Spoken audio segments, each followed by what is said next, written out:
vous avez rencontré, est-ce qu'il était conforme aux Céline que vous imaginiez à travers la lecture de ces livres?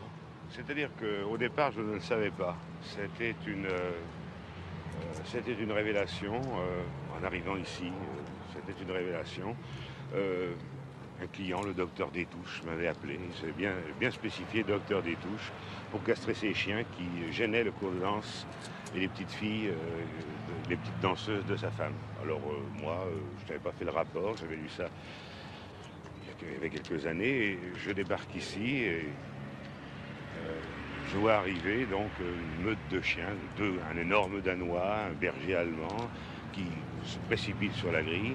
Et au-dessus de ces talus sortait une espèce de girafe, vous savez. Je dis bien parce que avec au bout une petite plaque Docteur Détouche, toute crasseuse, mais alors absolument, il fallait que je regarde bien pour savoir que c'était le Docteur Détouche. Et puis au bout de quelques temps, sort de la maison, enfin ce personnage que j'ai reconnu à 100 mètres, quoi. C'était avec ses charentaises, sa canne, ses vieux foulards, alors c'est là que j'étais un petit peu étonné parce que automatiquement je me suis souvenu à ce moment-là que Détouche était Céline. Alors je lui ai dit maître, alors il m'a arrêté tout de suite, c'est le seul moment littéraire qu'on a eu en conversation. Oui, oui, c'est moi le monstre, ça suffit. Passons aux choses sérieuses, c'est comme ça. Alors après, je l'ai revu souvent de fois. Alors je prétextais de venir voir mes opérés.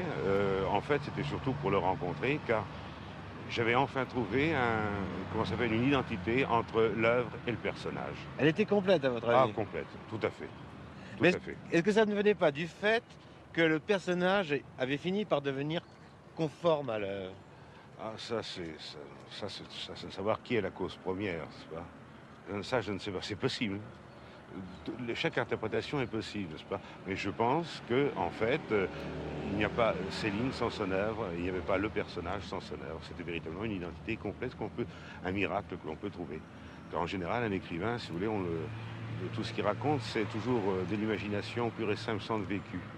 Oui. C'est un monsieur qui s'enferme dans une chambre bien chaude et qui racontera les pires misères de la terre. Tandis que là, on voyait un personnage pathétique, auteur d'une œuvre pathétique.